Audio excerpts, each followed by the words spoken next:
Okay, We like everybody. that And kind of 90-minute. Sometimes it goes over, but if it starts getting too long, just give give us it.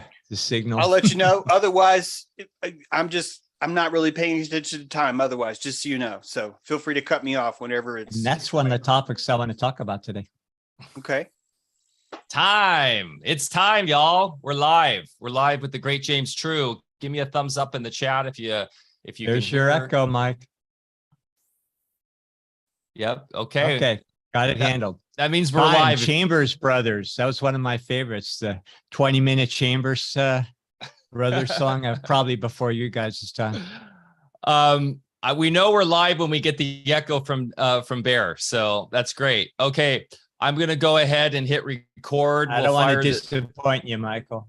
Yeah, we'll go ahead and fire this up. So I'm gonna hit record, and boom, we're off to the races. Here we go. And boom, we're back for another episode of AlphaCast. I'm Mike Winter, and I'm here as always with the noble and very much wise Dr. Bear Paul Lando. There you are, buddy. Oh, I like it. Getting better every week. He's sitting there. I feel like I should reciprocate somehow, though. But you always get the mic first. The young and beautiful Mike Winter here with the flowing beard and gray. A little bit of gray there. I wouldn't use beautiful, but that's all right if you like that.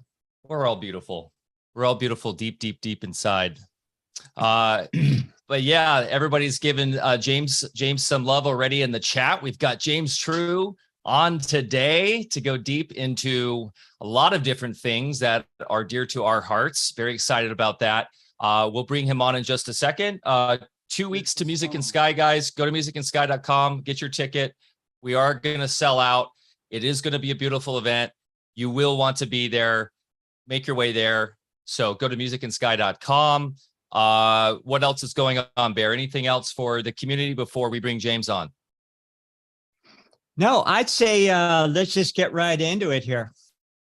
Okay, let's do it. On this AlphaCast episode, James True discusses why what is true is moot when beliefs and perceptions are the real game changers. James True has delved deeply into the engineered psyche of our species that is presently leading large swaths of the human collective in march step precariously close to the cliff's edge. An eclectic in the truest sense, part author, poet, wildlife activist, and self-taught techie, whichever endeavor catches James' interest is most definitely guided by the cosmic muse. In James' provocative work, Blueprints for Mind Control, he accurately concludes awareness to be the only possible antidote for the induced Maya of the controllers.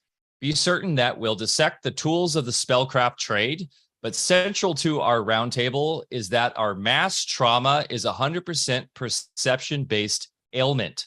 Quote, I earned my bachelor's degree in philosophy/religion while serving in the U.S. Navy as a sub-hunter. That alone is a long podcast. All right. Sub-hunter. Wow. After graduation, I worked as an art director in the newspaper business and published a syndicated cartoon strip. I'm a self-taught software engineer producing solutions for Autodesk, Cisco, Cure Autism Now, EMC, Stanford University, Sun Microsystems, VMWare, and the Weather Channel. Some of my code has been mentioned in Wired Magazine, and I co-authored a technical manual for video streaming servers. I have launched several software products over the years while pursuing commissions in outdoor sculpture. I've had working galleries in Asheville, Black Mountain, and Boone, and North Carolina. My commission art installations were seen at the Black Mountain Music Festival, Halloween, Electric Forest, the Love Burn, and Envisioned Festival, Costa Rica. I have a partner, an ex-business partner who is a partner in that festival. That's great. In my hometown of Beach Mountain, I served as education coordinator and later president of a 501c3 nonprofit organization dedicated to wildlife rehabilitation. I was later appointed to my town's planning board and ran for town council. I am the chairperson for my county Libertarian Party, but my heart is in bioregionalism. You're here. My first book was released in October of 2018 called The Spell of Six Dragons. My second book, Blueprints of Mind Control, came out February of 2019. Just in time, James, too, huh? My third book, The Technology of Belief, was released in the fall of 2019. Quantum Rapture was published in May 2020. Best Apocalypse Ever was published in May of 2020. Is that where David Avocado Wolf got that from? Because that's like one of his favorite phrases, best apocalypse ever. I've been producing a live stream and host a dojo since 2019. A man of many talents, a true Renaissance man, just like us. We love it, Bear Lando. It's going to be a fun one today. Yeah, I'm greatly looking forward to this. James, really good to make your acquaintance here. You know, as I was doing my homework yesterday, I got hooked into your videos right away. I'm can't wait to get back and finish up your first video on the Mayan calendar, and that has some juicy stuff we can talk about relative to the concept of time and things. But I think what we're, what we were talking about pre-show is that we're going to talk about perceptions and beliefs, and just what the heck those things are. And, I think you're preaching to the choir here today. You know, we have similar perspectives on things. And, I was just invited, very honored, as a matter of fact, to be a speaker at Dr. Edith Ubuntu Chan's Luminous Education event. And she has a wonderful cast of speakers, and it's all about really rescuing the children from the indoctrination system, and not just homeschooling or unschooling, which is important, but really helping them solidify that cosmic thread with who they really are. So I'd encourage anybody to see Dr. Edith's event there. And Mike, why don't you, while I think of it, put her link in the show notes here so people can find it easy. And actually, that's such... Bear, real quick too, we're going to post your talk. I've just been so busy this week. We're going to post your talk and put it up on our channel. So Edith said we could do that. So I will put that as a premiere that will either it'll be premiering tomorrow or Saturday for that event. Okay, sounds good. So James, I really don't know where to start here. There's so many good things I'd like to talk to you about. So maybe if we just sort of riff off the perceptions, beliefs, and maybe preface that with a little bit about yourself that maybe we missed in your bio and in the introduction there. But thank you so much for making the time for us today. We really, really appreciate it. Well, it's a pleasure to be here. Thank you both for having me on. That bio, I'm sorry that was so long. I should probably trim that down. I just have everything on there just so sometimes people question when I say something, why am I saying that? And if there's one page that has everything I've ever touched or done, it's just easier for people to kind of get the context of where I'm coming from on that. So, but yeah, when it comes to perceptions, I'm under the impression that reality is received through a singular point in our human body. I'm going to call this the pineal, but I'm not actually trying to say that it has to be the pineal, but I can prove with what I consider to be very relevant information, why you are not perceiving reality through your eyes, your nose, and your ears, but in fact, you're perceiving it through a central first eye, and that first eye is then sending that information to your occipital lobe, rendering something to then paint into your retinas, but only after passing through your amygdala, where it gets permission from your body as something that it is capable of showing you without you freaking out, like completely freaking out. And this brake and gas pedal is melanin and dopamine. I can reference studies that show you that a melanin deficiency leads to blindness. A dopamine deficiency leads to blindness. And people that have a melanin deficiency end up with schizophrenia. Why? Because reality itself is coming in unfiltered. And when it comes in unfiltered like that, it creates a shock to the system because the amygdala is shut down and is not able to pump the brakes on source reality as it comes in. I'm bringing this up now because I think it's the key to perception across the board. Why there is actually, I'd argue, no objective reality that we can ever really tangibly point to. most of reality is going to be throttled by our appetite to accept it. And so one person will have a completely real, perfectly legitimate, absolutely experiential, zetetic experience, and someone else will have a completely different, real, personal, zetetic experience from the same vista point. The reason why they're different is because the aperture, the lensing inside the head that focuses consciousness is just either more dilated in another person compared to the first person. And so you end up with what looks like two realities when in fact they're all coming in through the same kind of source channels. So maybe we'll kick off with that idea. Yeah. And, Goethe and Steiner kind of went into that a lot, where they talk about the dipoles of all the different sensory organs, and with the eyes in particular, after it comes through the vectors that are created between the pituitary and the pineal, we have the incoming passive sort of sensory, which gets activated as toddlers start learning speech. And then they kind of lose connection. They talked about with the consciousness, inside that you're alluding to there, that projects that back out and creates the reality that we see.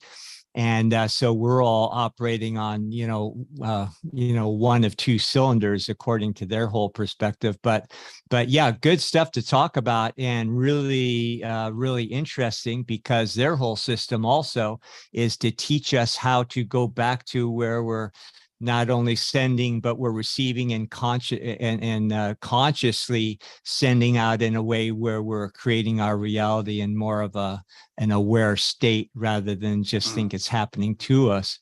Yeah, we'd have to be creating that, because if you just look at the simple math, that as your sensory input on the tip of your fingers, as your body grows, it's taking longer for that signal to pass from the tip of your finger all the way up into your brain and then process it as you've been touched. What I'm suggesting is that there's a first source, a initial primal source of information that comes in first, and then we are experiencing the simulation of touching things, because it's allowing us to map strategically where in reality certain things are. If it was running the way that traditional medicine thinks, we would have a lot more sync issues. Whereas we're growing older, our nerves, our signals are not coming in with a timestamp. When my toe is hit, it doesn't report to the central processor, hey, at 10649864281124 milliseconds, I received a hit on this nerve.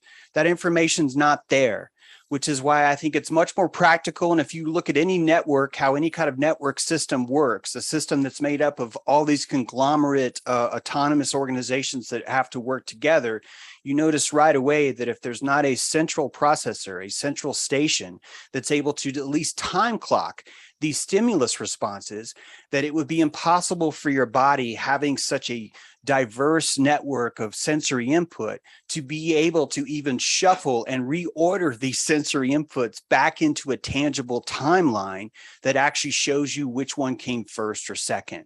Which is again why it's really better to call it the first eye. I'm not trying to be a stickler, you can call it the third eye.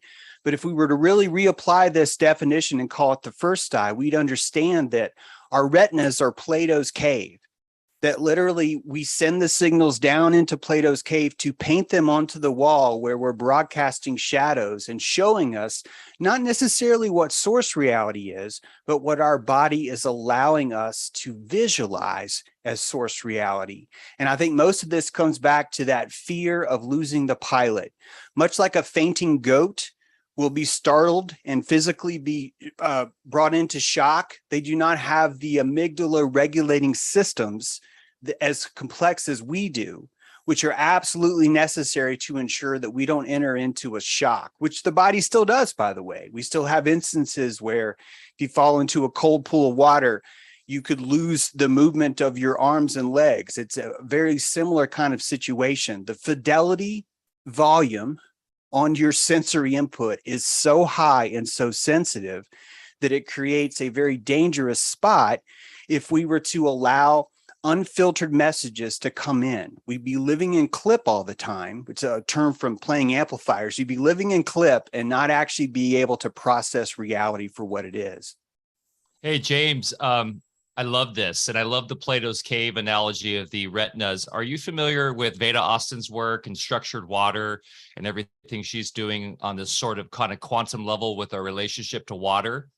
I can't say how I would know how Veda's work relates to what we're talking about. So I will enlighten me. Sure. So there was a study recently, and I don't know how long ago this was, in Russia, where they took individuals where they put goggles over their eyes and they sent them messages of what to look at, or they had them actually look at something and then put the goggles over their eyes. I'd have to double check how they were doing that. And they were taking images of the eyes, and they were actually seeing those images in the fluid in their eyes, in the structured water in their eyes. Wow. Of what the message is sending from what you're talking about, from the lobe. Yeah. So there's some interplay here going on, I believe, with water and the fluids from the pineal, because we know there is a fluid in there, a plasma-like fluid. And in fact, in the early 20th century, in the late 19th century, there was a whole like underground scene of people extracting those, trying to extract the pineal in these quote unquote elite classes and doing things with them, trying to re-inject it into them,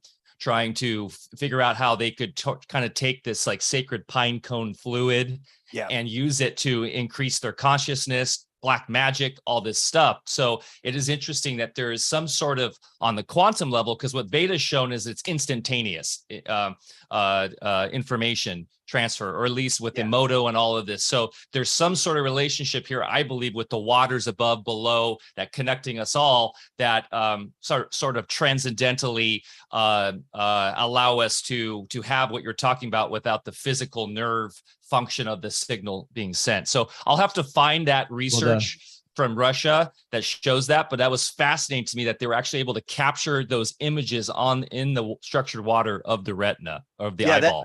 That makes sense. It sounds like blind sight, which is the phenomenon where someone can lose their optic nerve. It's been severed, the connection to their eyeball. And in a lab, you can show them a physical picture of someone's face and ask the person in the chair, is this person happy or sad? Are they smiling, or do they have an angry face on? And the person with no retinal cord can actually see this. It's a principle called blind sight.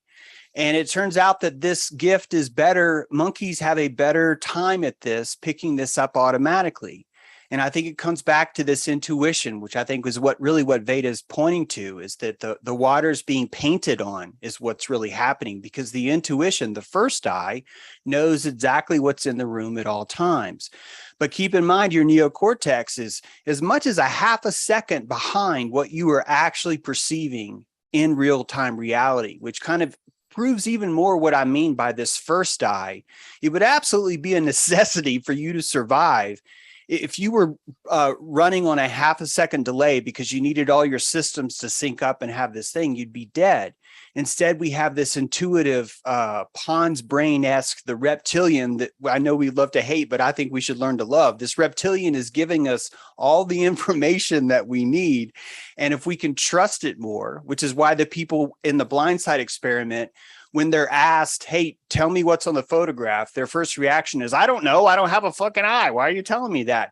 And only when they're pushed, only when they're encouraged to guess, they start to notice that they guess right, that they're tapping back into their intuition. Why? Because they're not distracted by the visual stimulus of what they think is reality now. And so they have no other choice but to go deep within and use the force and basically determine what is in the room, even though they can't see it.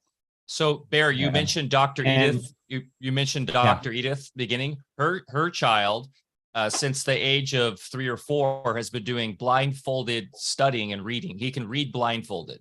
And there's a whole group of children that are doing this. There was just a mainstream little documentary online we shared of a lady who's teaching this in the UK, where they're putting blindfolds on and they're literally learning how to read.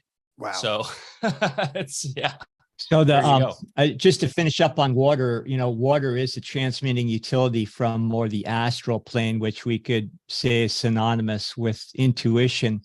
And between the pituitary in front, pineal behind, there's a third ventricle of the brain that carries the cerebral spinal fluid, one of 5 ventricles. And that is the transmitting device that carries the signals between the two and creates the vector, the pole. And then, if you look at all the different senses of the body, they all play on the same thing. You have the neurosensory, the neurological pole from the outside that receives signals by way of the air element more. And, like you could, it's the same with the eyes, and then it's transmitted to the water in the eyes. And then, then the dipole is created. For instance, with the ears, you have the little hairs inside the inner ear there that pick up the signals outside. And then that transmits to the water inside the inner ear.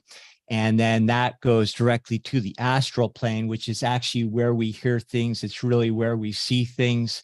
And then, I would go along with where James was going. I don't know if you're going here, but then everything we think we see and hear and touch out here is really a mirage, because it's all really happening on those subtle planes in the first place. It's rendered.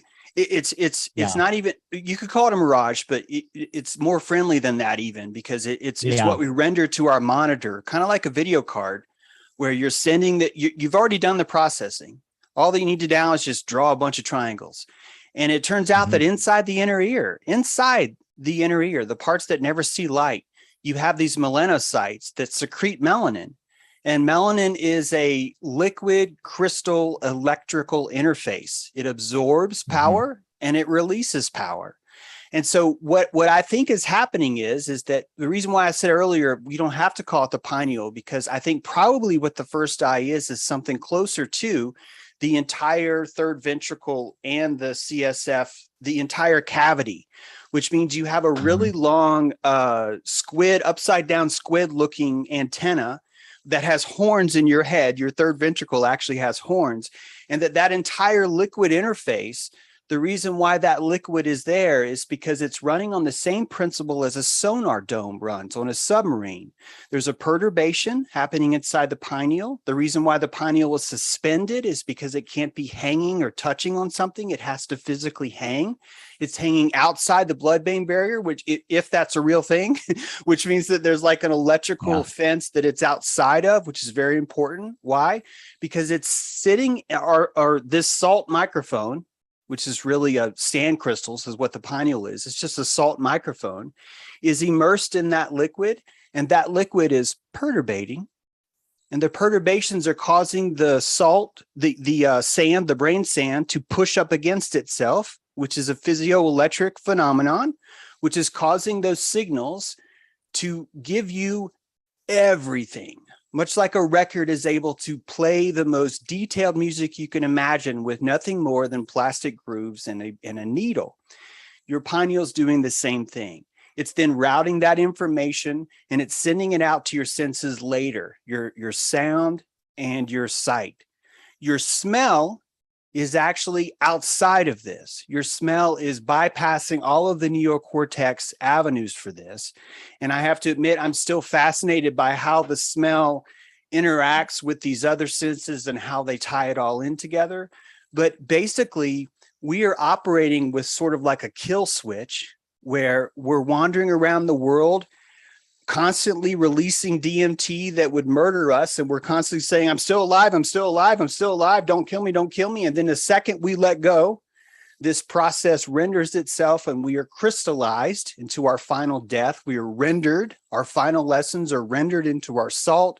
We're able to even communicate probably quantumly with our family to give them that last lesson, like, do not stick your head inside the lion's mouth. Don't do it. Whatever that last lesson is, there's even an opportunity to transmit that, which suggests very strongly that not only are we living a half a second in the future, but it's very possible that we could be living minutes, hours, days into the future, but we're slowly unrolling the story to ourselves, right?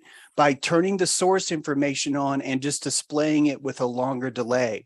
This gives us the opportunity to have a life plan, to create a soul matrix of tasks or whatever we want, and to be able to utilize the fate as something more than fate, but as like a legitimate itinerary of things that we know are going to happen, that then we can place ourselves either in the line of fire or avoiding the line of fire, depending on what our destiny is or what our final solution is, which is, more inherited as far as like what we're here to do, that kind of thing. Yeah. So I'd like to go deeper into the timeline with you. That's a lot of fun.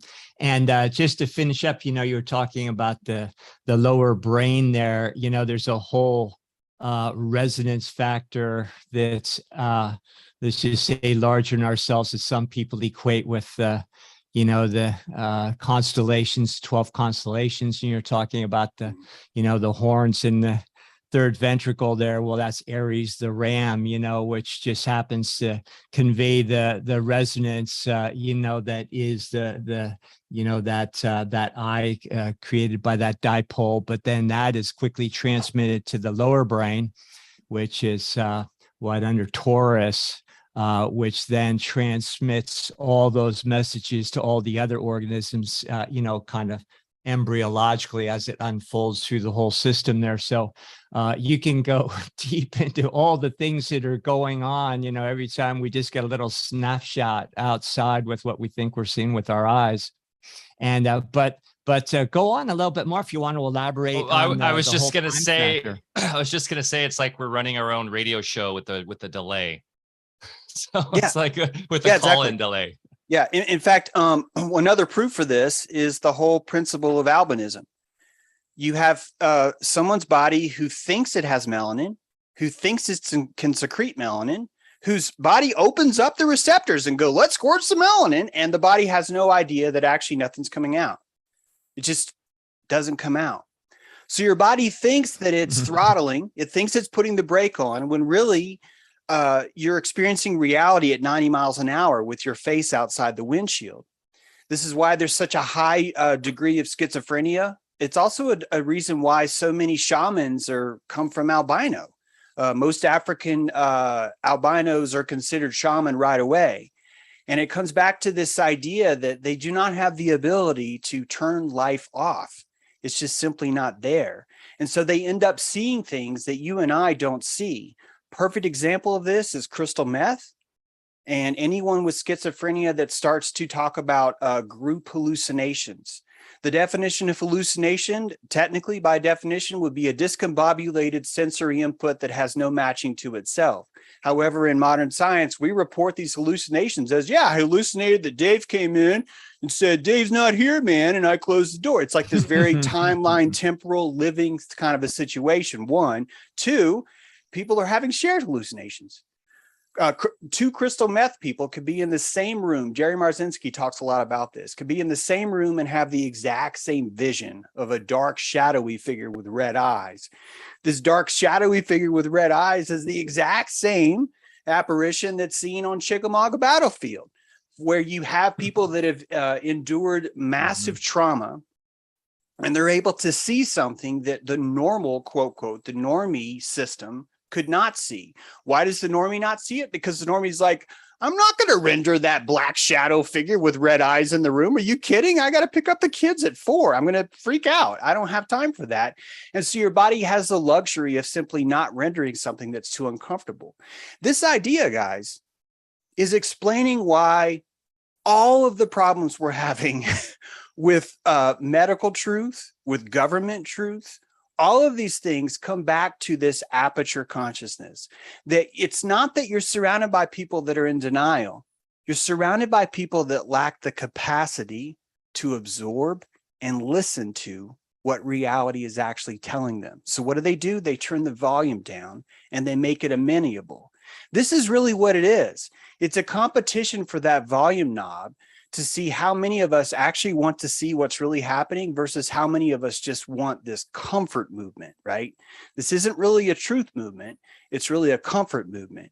And when you watch how people are reacting to what's happening, you're seeing that 90% of the loyalty is going to be based on what makes them comfortable, not what makes it true. This is not a condemnation, by the way. I'm explaining to you the beautiful parts of how humanity works. I don't consider this a flaw.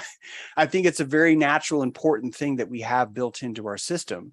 It's just being exploited right now because people understand how consciousness works and how easy it is simply to say 2 steps forward, wait 15 minutes, 2 steps forward, wait 15 minutes. That's how you hypnotize the reptilian brain. And so unleashing these kinds of things are very easy to do when you're dealing with a populace that doesn't even know what the word aperture even means, right?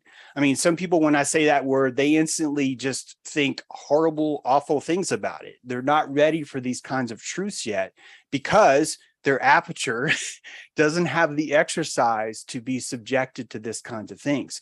Anytime trauma and terror are exposed to you, in a way, you're working out a muscle called your aperture. You're learning how to see things that are harder to see, which is why most people that are clued in, the sort of the Canaanites of history, the ones that have like been through this broken path, those are the ones that typically seem to see reality more clearly for what it is, which is why they tend to exploit it more too, because they're looking at a bear's picnic where thousands of people are just laying in the grass pretending that everything's totally fine when this predator is actually on the ground doing what nature is supposed to do, which is making us find vitriol or die as a result. So on the melanin tip, what's the relationship? Because melanin to me almost seems like a human chlorophyll type of thing, where in a relationship with the sun. So yeah, how does that, what's your idea there in terms of, taking that information in, processing it? I know it connects to ATP it's a circuit generation and everything. Yeah. Melanin is absorbing the circuitry of source. If we start to break down what sunlight really is, I think in a way you would just when you look at the sun, you're staring directly down the barrel of a fiber optic cable, right? Like the cable that comes into your house from the outside, it's long and round. But if you're staring straight down the middle, it's this one circular point with a single point in the middle. That's our data feed. The sun is our data feed. It's giving us that source.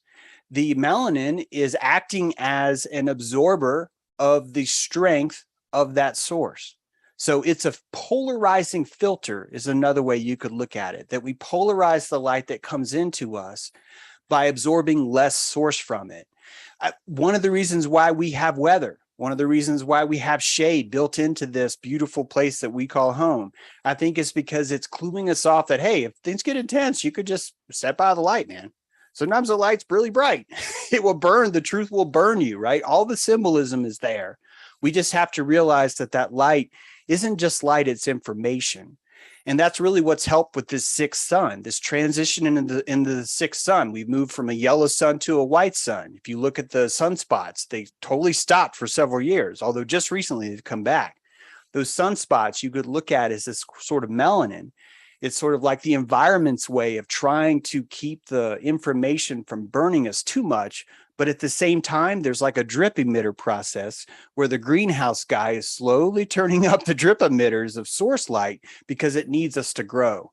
So as giants, so as Nephilim, so as whatever primordial protoplast of man we had required a low level kind of light. This is considered first sun in Aztec culture, the half sun, where only the giants who ate acorns could live in this world. It was a primal world. Then you had a carnal phase where all the giants were just having sex with everything. While they were seeding this land, they were unwrapping a genetic arc. They were unwrapping it into a humanity. They were spawning a terrain with a new crop of humanity that had this wisdom information stored in the ark. This is the story of Quetzalcoatl and maize. This is the story of Noah in the ark. This is the story of the preserver of Utnapishtim. All these stories are pointing to this same, the Tower of Babel. All of these things are pointing to this same idea that there's a genetic code that's unwrapped.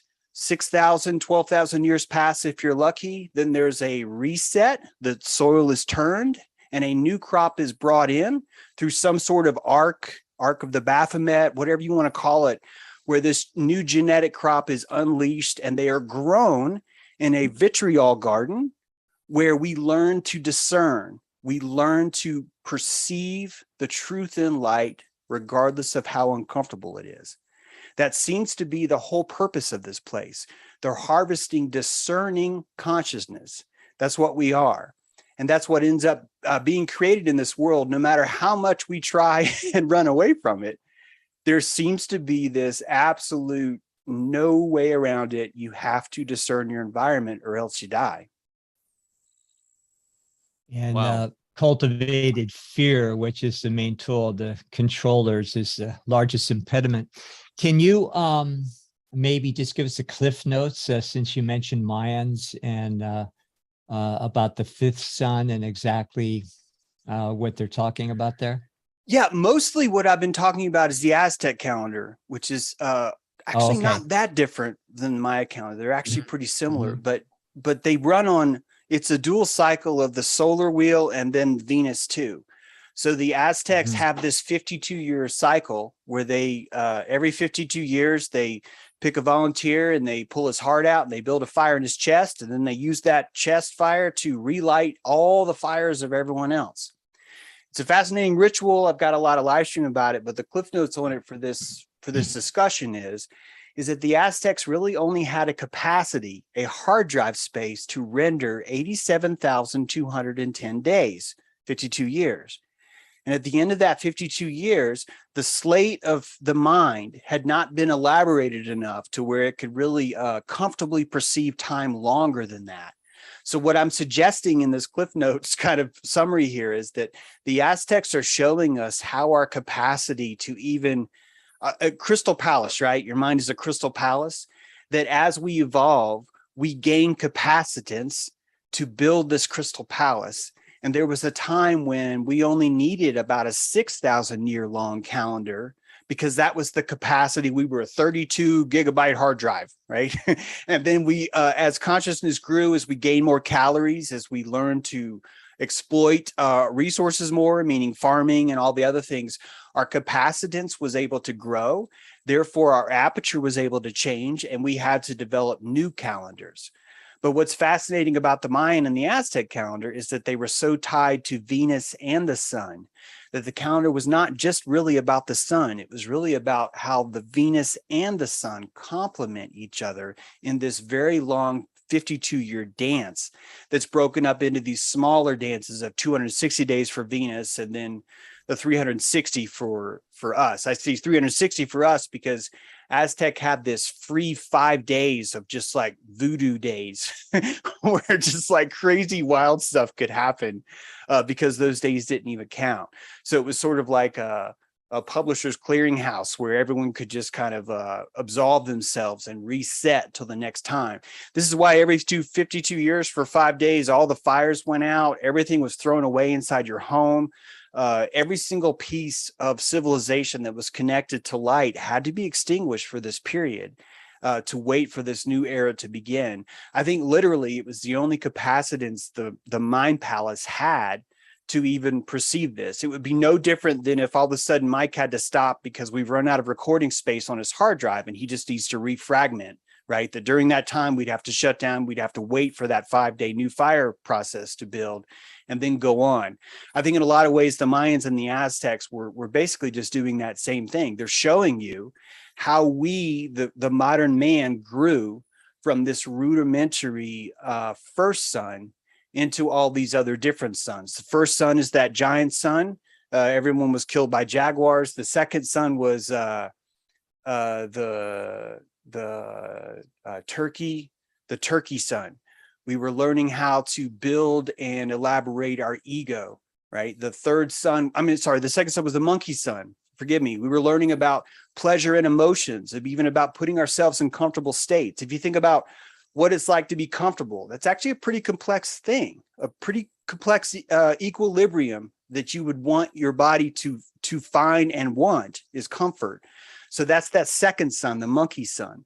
The third sun is this ego sun, the turkey sun, where we learn about, and I believe ego is a good word, by the way. I think what's holding us down the most is we attack the ego when literally the ego is you. It's your heart. It's the I am. But in the third sun, we were learning about ego in a good way.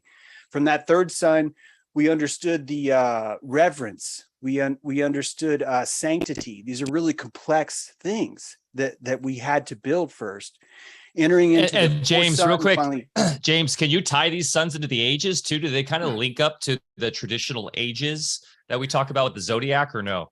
So I tried to do that. And it's funny, on the live stream, I even confessed to my audience that I'd love to be able to tell you that this fits the great processions in a perfect way, but it actually really doesn't.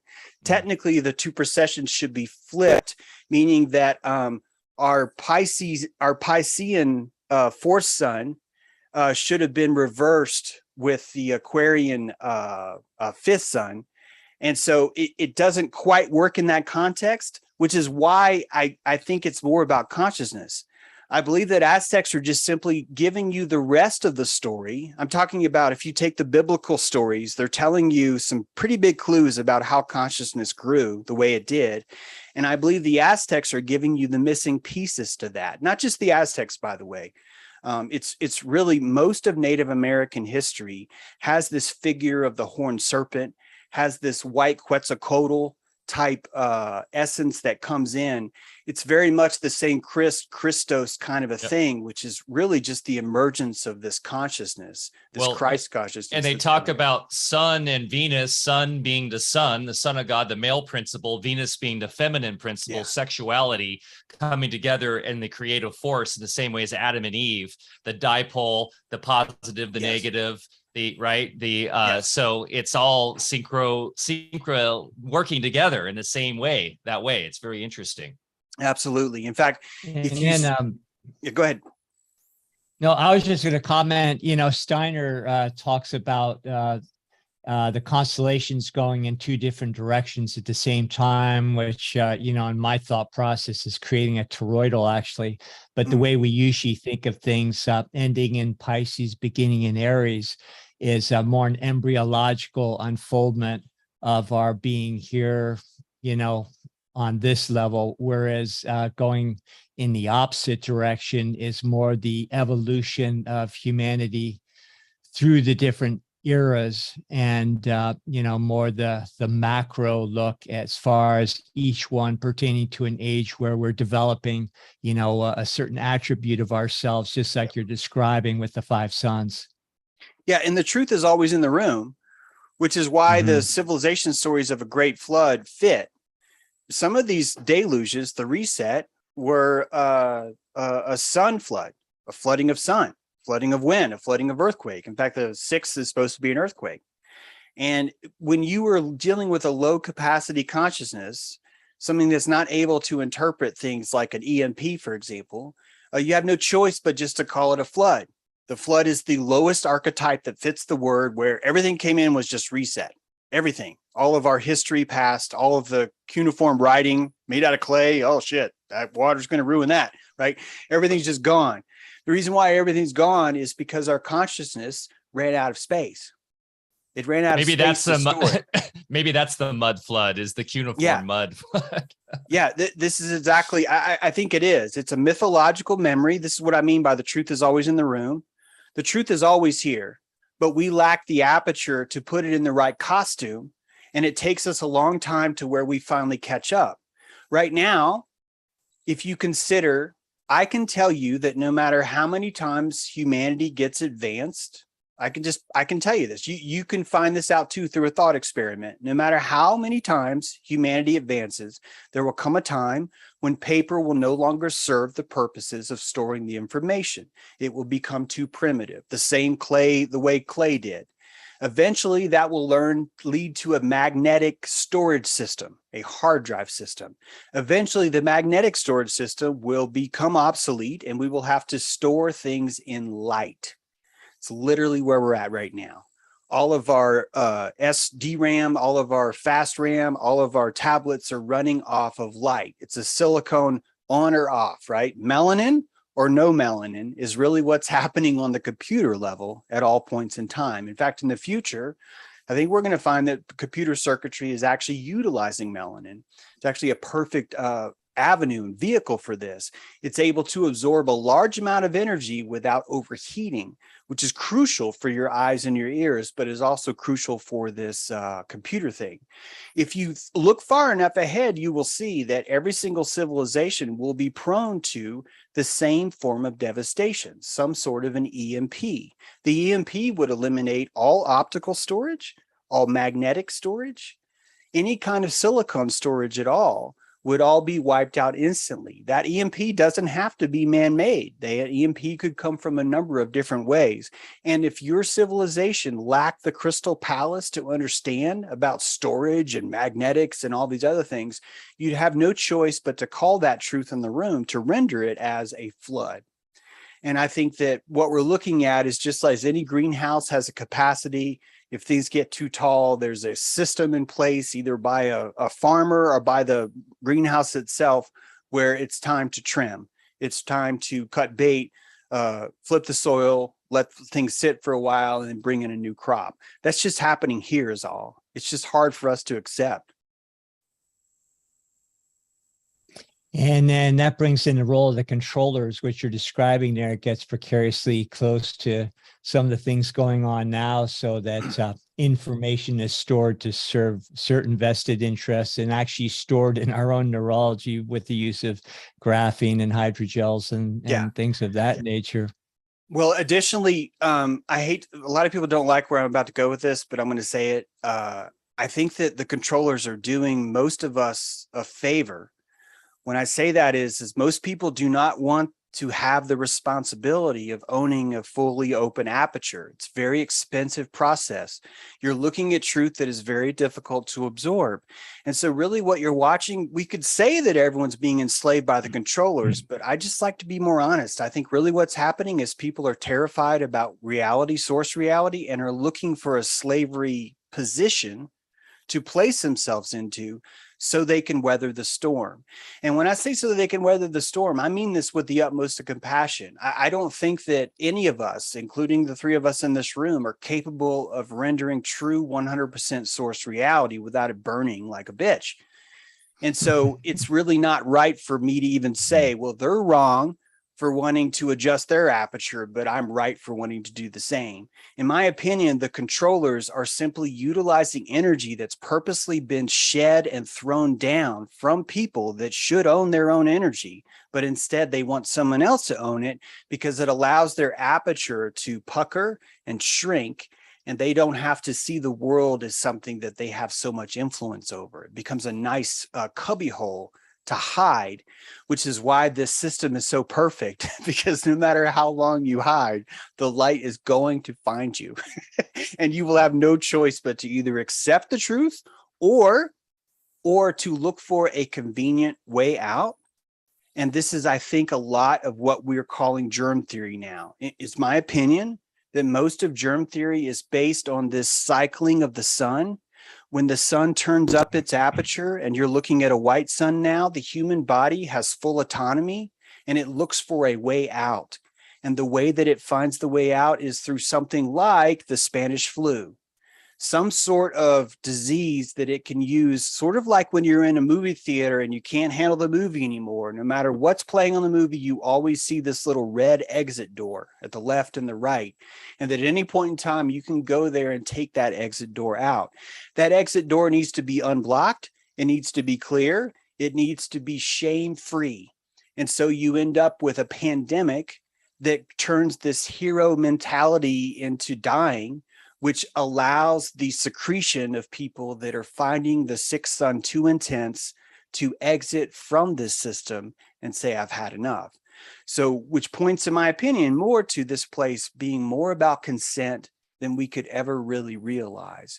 That because your aperture is sensing these things in real time, well before your neocortex is, it actually has a lot more volition than we think. We're just not comfortable with that amount of volition, which is why our neocortex paints this other thing on top of it. And sometimes what it paints is, I'm a slave. There's nothing I can do. The controllers are coming to kill me. That's a comfort state is what I'm trying to say. I'm not trying to say this world's easy. Please don't hear me saying that at all. It's hard. But I'm trying to say that this is a natural inflammatory reaction that our system has, our immune system has, to what's happening outside around us. And it's pretty obvious we're all making decisions, and those options that the so-called controllers are giving us are a convenient portal out of here if you aren't ready for it. And there's a real physiological accommodation that has to occur as well. Awareness being light, that light, when it comes through a nervous system, through the neural pathways, it has resistance rather than, being in its pure original state, which is as a superconductor with no resistance. That resistance will create a lot of friction if that awareness comes in too quickly. So it's a real preservation mechanism. I think I know I witnessed it myself. It's like, okay, enough. You kind of have to, like you say, work both pedals at the same time to, be on it, keep methodically bringing in and, as much as you can at a particular time. But to pretend that, just let the whole light come in at once. No, it would fry you. Yeah, it would. And it does. And a lot of times when you're dealing with someone who's had trauma therapy, the reason why it's hard, first of all, it's impossible to help them on a couch. You're going to need to bring them back to the dilation that they felt in the moment that trauma was there, and then to allow them to express autonomy while they're that dilated. I look at every experience as a percentage of dilation, and that you and I, most of us, are dilation junkies. We just don't admit it. The things that we call joyful are times when we were most dilated, when our aperture was fully open and we were comfortable absorbing more source light. So we have this deeper appetite to absorb source as much as possible. At the same time, when we turn the channels 2 on, it's like, it's hot, it burns, turn it down. So we're constantly working this muscle to absorb more light, to learn to drink from the light the contents that it has, right? It's a deeper form of absorption, which you could map and argue is why we're really all here. We're learning how to sense and see all of the information, and we can only do that slowly. That's why the trauma patient, if you want to fix someone's trauma, how do you bring them back to the dilation if their dilation came without consent?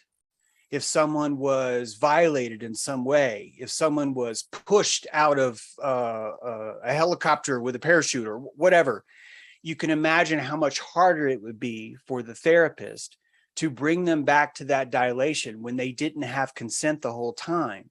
So if you think about that scene in Clockwork Orange, where the guy was strapped down to the chair and his eyes were forced open, a lot of reality is doing that to us, that we are simply exposed to what we think is too much. But here's the thing, we think it's too much because we're literally vasoconstricting. Our polyvagus is constricting and it's squeezing all of our organs at the same time, which causes us to store, the hippocampus stores that as a memory of this event, which means whenever we try and go back, the first thing the polyvagal does is, oh, you want to go back there? Well, let me just squeeze just right, and then you can remember.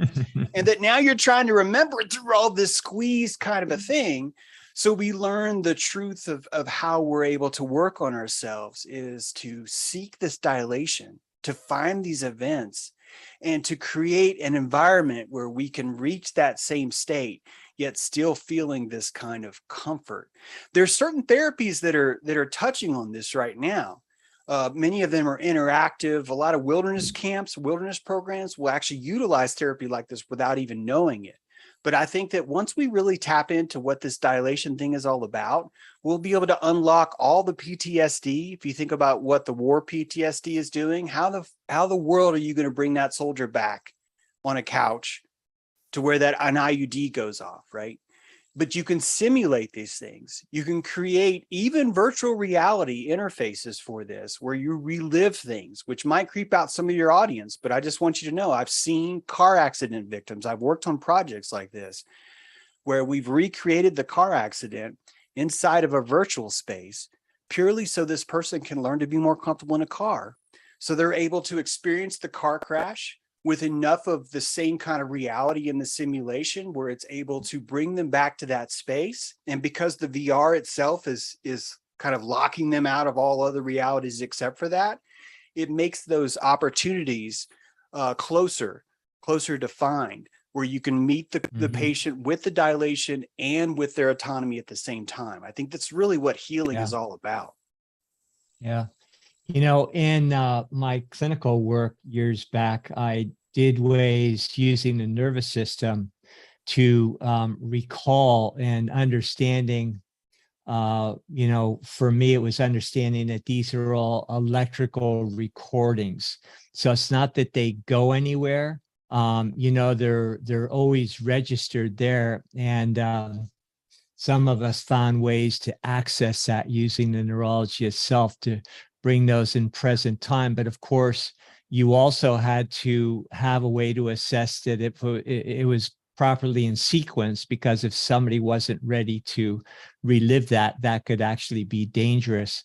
But that absolutely was the key to a lot of people healing their physical body, you know, by going through those. And of course, we're not just talking about recalling a car accident or something. We're talking about traumas for all time. You know, it does not even, you know, related to this particular embodiment necessarily. And, you know, the one thing I concluded that maybe if the one thing only, you know, in all my years of work in medicine was that illness, as we think of it, is nothing more than a belief system and a perception. So the therapies were all about, you know, changing that by changing the neurological environment so that people could look at things through a different lens. Absolutely. This is kind of the heart of my book, Technology of Belief. And to add this aperture dilation to it, it was just building on that same work, that fundamentally every single medical issue that's ever happening is going to, at some point in time, come into your neocortex. There's a lower part of your neocortex. It's not a physical part. It's a neurological conglomerate, controls this placebo effect. It's the same part that controls lying. When your brain lies to yourself, the same parts are being functioned when you start to heal yourself too. And we simply do not understand just how powerful this effect is. In fact, I would argue that there would be no way for us to ever have a truly double-blind study where we have isolated and eliminated the placebo effect from a pharmacological study. It's simply impossible. Even the janitor who works in that pharmaceutical place wants the pharmaceutical company to succeed. There is a belief system that's built into the sterility of the lab, to how expensive was this piece of equipment? How expensive was this piece of equipment? All those things are vibrating. All that information is being absorbed by this placebic entity. And this placebic entity is not limited to a single person. We know this, that the placebic entity is its own zeitgeist, and that the entire zeitgeist is either giving us permission collectively to heal ourselves, or, which is what it's more doing, to absolutely insist, I do not want this much power over my own healing. Can you please give me some sort of petroleum pill and tell me that all the medicine is in there? And that we agreed a long time ago to say, yes, this satisfies my desire to not have too much power and my desire to be healed. Therefore, I will choose Rockefeller medicine because it is giving me the petroleum lie I need to unlock my own body's power, but only under a controlled condition where I can blame and give credit to someone else for delivering that medicine to me. This is absolute bait and switch, and we're pulling this off on ourselves. It's a somatic hoodwink is what's happening right now. That's that's brilliant. That is exactly what all of us are doing all the time. And the belief that we can have a consciousness that conceives of a particular study, including designing all the parameters of the study, and then that same consciousness pretending that it's not in the room and affecting it. And then after the fact, you get somebody else in the same belief system to agree with you. So that we call that peer review. That's been one of my hot buttons for a real long time, but it's what makes the whole system work. And you're absolutely right. All of us do that all the time, just pretending that we don't have anything to do with the design of our experience in the first place. which is a huge clue about just how much power we're sitting on. I mean, nothing would tell you more that if you're watching yourself out and out lie to yourself about how powerful you are, it could only be because of how intimidating that power is for you to wield. The responsibility that comes with this. This is why a lot of people don't understand my work, because they're like, James, why would anyone choose to be a slave? And you don't understand how much responsibility comes with power.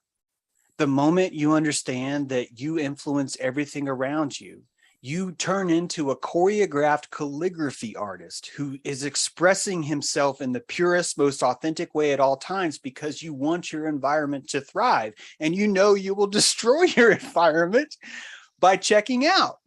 And this kind of 24/7 watch, no one wants that. No one wants to stand on watch that much. It takes too much time and attention. I think this is what this idea of these Hopi rainbow people that are to come, I think that's what they're really talking about. If you think about that your pores themselves are emitting and receiving light, that's really what this rainbow child is all about. The coat of many colors is the auric field that's always there, but you can only see when you would choose to render someone's aura by opening your compassion to them. And this is why it proves again that the reality is painted in the retinas. Your aura is not actually around your body as much as it's in my retinas that I've painted around you, because my compassion has come in and tickled you and touched you in all the places to figure out exactly who it is. And that compassion comes back and says, hey, this person's aura looks like this. And so it renders it to us. It's no different than a dog who sees in black and white, but processes color on top of that visual cue. We do the same thing with auras, but until we are ready, until we are fully Aquarian, only some of us are perceiving those things. And it's taking longer for the rest of us to get on board, because we're just building up the courage to pick up the weight, to put that power backpack on and start walking around like we own the place, because we do. I posted speaking of trauma, I posted a pretty funny meme last night on our Instagram, where there's a lady sitting on a couch with a Freudian type therapist, and she says basically in the bubble, trauma, oh, you mean the reason why I'm so effing hilarious? And really, that's where comedy comes from. Like, look at some of the greatest comedians. They had the worst childhood, right? So yeah. I bring this up because it's this like ability to transmute the trauma into comedy, into humor, which is inherently human. And to use that as fuel for what makes us so dynamic. And these are actually our power-ups. Really, the trauma is just like the gold coins that are out there for Mario to pick up along your game. If you can find that trauma and transmute it, right, then you powered up more than you could have if you just never would have had that trauma at all, which comes back into this idea that there's so much consent built into this place. It's amazing, because even when something bad happens to us that we feel had nothing to do with us at all, it's really a golden opportunity to power the fuck up in most times. Sometimes it's too hard and we can't power up. Absolutely, of course. But so many times we can, we do, and we will, or we miss the opportunity. And what do? We spend the rest of the time denying that the opportunity was even there. We embrace our sickness. This is why when you go into a hospital, it's important that they strip you of your sovereign field. This is why you're wearing a paper gown with the cut down the back. That cut has to make you feel that your sovereignty is open, that you are not volitionally in charge of your immune system right now.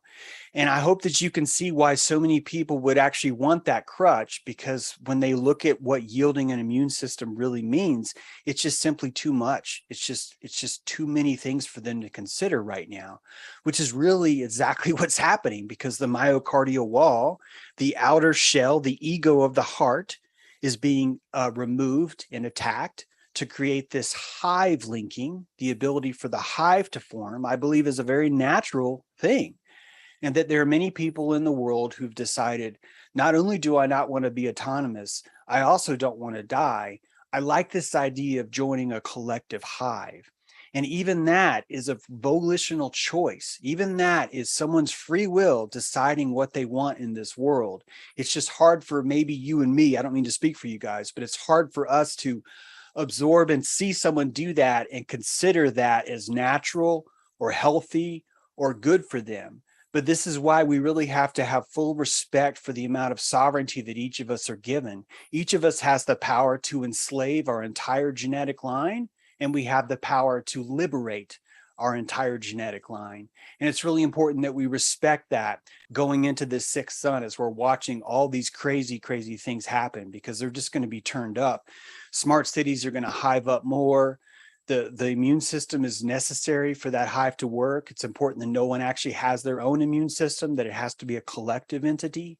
And so that's necessary for this next stage of human, which is going to be interesting to see. I don't fully comprehend what it looks like. Herd immunity. Yeah. They just throw it out there, all those terms, Yeah. right? Yeah. Well, it is interesting. There's a dichotomy here at play with the idea of sovereignty, which is being your own king, which is being responsible for your own kingdom, right? Which comes with great responsibility with that power of being your own king or queen. But also this idea, I'm thinking of when you were talking about the becoming getting overtaken by the power of the light, right? I was thinking of the Marvel movie Guardians of the Galaxy with the Power Stone at the end, where one person can't hold on to the Power Stone alone without them ripping them apart, but when they join hands, they're able then to basically use the power of the community of each other to then wield that power. So there is great power in community and us working together, right? But what they have done is they've inverted that, and they've created that hive mind sort of mentality where you aren't sovereign, where you're giving that away, where really, and this is where this conversation could eventually go to Chordal, because I know you're familiar with Chordal, but the idea of having your sovereignty in play and then connecting to the network. Yeah. So being the powerful node of full responsibility of everything in your life and in your realm and in your kingdom, and now connecting to those other powerful nodes. And that's how the reality then stabilizes and becomes really this like heaven on earth sort of concept, in my opinion. Really, really well said. If you look at my dad fell for the Gulf of Tonkin. He decided, oh, we got to go fucking fix those guys. And so he went over to that war and he fell for that hive, right? He found it more comfortable to be inside the hive of the Marines, to say, this is who I am. I'm not my own person. I'm this. I'm a Marine. I'm an accountant. I'm whatever it is. You're watching that happen right now. You're watching the temptation to say, hey, you don't have to be sovereign. You could just join the hive. We're accepting applications right now, and it's an equal opportunity employer, and whatever. There's certain things that come with that. You're going to have to lose your identity. You're going to have to be fluid. You're going to have to be polygenderous, to where you can mutate to whatever's needed. This is exactly how a beehive works. You know that, right? the drones come in and say, hey, queen, do you want me to grow a schlong, or do you want me to go collect honey? You tell me what to do. And the queen's like, I did bequeath you were this. I bequeath you were that. It's only the bees that develop these white eyes.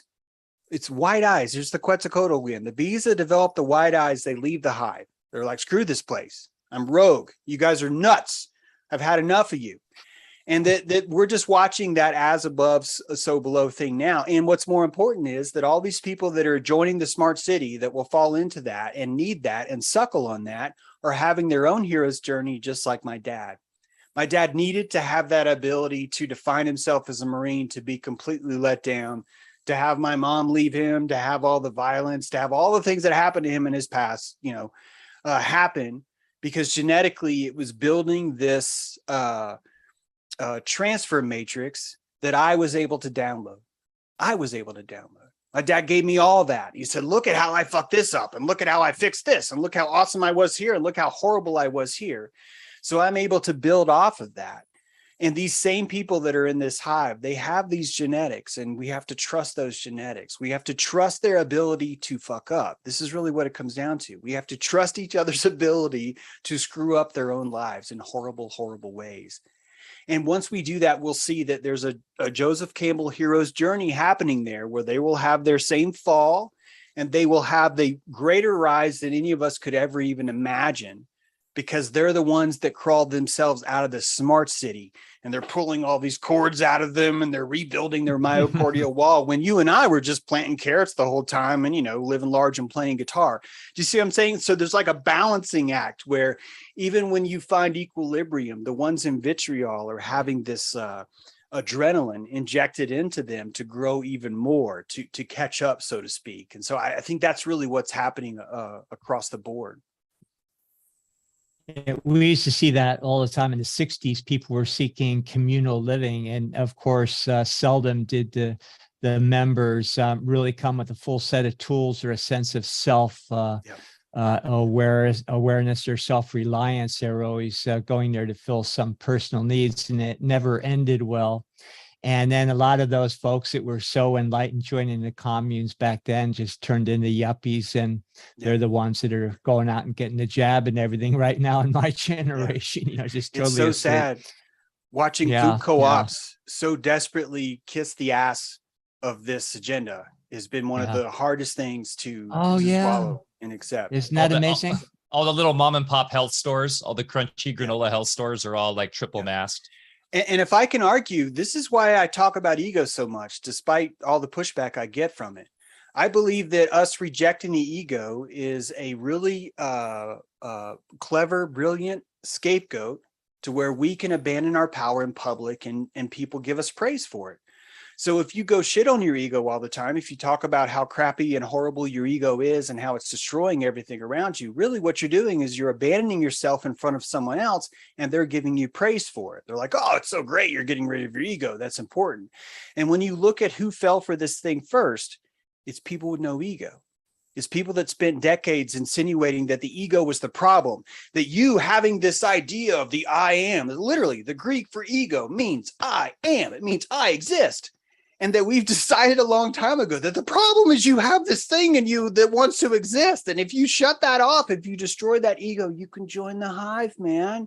And everything's going to be okay, man. Everything's going to be great. And we're just watching that unfold right now. Again, it's another hero's journey, another opportunity for some massive, massive growth. And a lot of us are taking it. I am really proud of humanity right now. Now, I can't say for all of them, but so many of us are doing so well right now in rendering what's actually happening, kind of waking up a little bit more and really understanding what's going on. It's a lot more optimistic than I thought it was going to be 2 years ago when this whole thing started to fall. I got to say, James, too, I'm on that same level. And I know Bear is, somewhat, but this like idea of this great awakening, I know this gets thrown around a lot, but I really am seeing this thanks to things like the internet, thanks to shows like this. Thanks. For instance, I was reading a Charles Eisenstein Substack this morning. He was just speaking at a Kansas regenerative farming talk over the weekend. He was talking about cowboys, literally cowboys talking about their kundalini. Guys in cowboy hats and boots talking about grounding, taking their shoes off and grounding. And he was blown away. And it was a very positive story about how, like, we're talking about ranchers in middle America talking about esoteric Eastern philosophy. So this was not happening. Go ahead, Bear. Yeah. No, I was just going to say the same thing. I have amazing conversations with the least likely people these days. Somebody comes up here to help me fix something, and somebody that I knew from years past that I'd never dare, get into certain, subject matter. And all of a sudden they're having I am conversations. And I'm like, whoa, what happened to him? So yeah, there's obviously a shift, and there's a much bigger cycle, and we're being bombarded cosmically with information that is coming in, and then of course you see some people rejecting it because it is too much responsibility. So which brings us to the, this is I love these conversations, and some people, maybe not familiar with certain terminologies and maybe wanting to get too intellectual about it. I would argue that it has nothing to do with intellectual or concepts or what you think on that level. It's something happening on a whole different thing. So, James, what would you prescribe for people just that are really trying to get in touch, open that aperture and don't know all the right buzzwords, haven't read all the right books and things? What would your advice to them be? I think it really comes down to flow state. I think that all intrinsic truth will be found through the seeking of authenticity in your bones. You find a certain rhythm in your life, and that rhythm creates a cavitation that just leads to more you. And when you can really tap in and find that flow state, I think that you're already on your way. And most of the time you'll find that you're already there. However, we like to offload energy a lot. I believe that we are human collectors of energy, and that sometimes we collect too much energy and it intimidates us. You see this behavior when someone gives you a compliment. Someone deserves that compliment, you compliment them, they deserved it, and what do? They're like, well, I don't deserve this, or I don't, they're telling you, I've collected too much energy, I don't feel comfortable, it makes me feel abundant, and I feel selfish when I have this much abundance and everyone else is around me. You see, because we all shit on our egos and give each other credit and high fives for shitting on our egos, I now have to wander around with a gas tank that's just this much gas in it. That's what makes me a good person, is having this much gas. And so when I come to a stoplight and I see an old lady crossing the street, I'm freaking out. Why? Because I'm almost out of gas. And here I am idling, waiting for this lady who's taking for freaking ever to cross the street. That's what low ego does. It puts you in this state of, I got to get my next fix. I got to get my next fix. I got to get my next fix. And so we end up treating each other the way we treat each other now. This real fake, inauthentic, kind of gooey, nice thing all the time, when really what we need from each other is authenticity, right? So if we can learn to turn our definition of ego around to realize that the more gas you have in your tank, the calmer you will be at the red light. When the light turns green to yellow, you are not in a hurry to jump through it because you've got plenty of gas. Not only that, if someone is stalled on the side of the road, it is no big deal for you to stop and to tap them off. It's no problem at all. This is a different kind of world. It's not an energy world based on scarcity, which is that egoic world from before. The fifth sun world was based on energy is scarce. Sixth world is based on you are the energy. And the scarcity of that energy will come solely because you vented it all away. You spit it all out. You are a collector, you are a miner. It's building inside of you. How you hold your posture determines how much energy you collect from this place. How you treat others determines how much energy you share and exchange. So when we change our relationship to the ego, we find this myocardial us again. We find who we truly are. And a tribe of one, I call this concept. When you understand you're a tribe of one, you have community. You were no longer seeking community for sustainment. You were seeking community for something else. You're seeking it for witness. And when we understand what witness truly is, there's a terrain of a world, an entire universe that's built on the terrain of witness, not physicality. And as we start to tap in and understand what this witness world looks like, this witness terrain looks like, we see, in my opinion, what reality truly is. A neurological conglomerate of consciousness that is connected, but also has the ability to have its own experience. It's a holodeck within a shared holodeck. All of us have this sort of imagineering machine that we place. And really what's going to happen, what's going to determine how well our holodeck is functioning is going to be solely based on the amount of calories that we have to render it. Those calories are energy calories. And it's your ego, it's your well-being, it's your state of mind, it's your flow state, it's how deserving you feel. Whether or not you deserve to enjoy the moment right now is really what haunts most of us. Most of us will find this moment and they will look at it as an opportunity to deny themselves because they know if they can castigate and take away their energy as some sort of punishment, they feel a little better. They feel less arrogant. They feel less intimidated. They feel less like people are watching them saying, why do you have so much energy? What are you doing with that ego? You need to get rid of that. So it's a different state. It's a different invitation. And so many of us are taking it. Thank God. So many of us are taking it. So this new world is I think, a whole other universe that's built purely on witness consciousness, where someone famous if you understand this witness thing correctly, someone famous like Bill Gates is technically like a vista where there's like a view, sort of like a brow view. What I mean is all of us know Bill Gates because all of us can see that witness from our space wherever we are.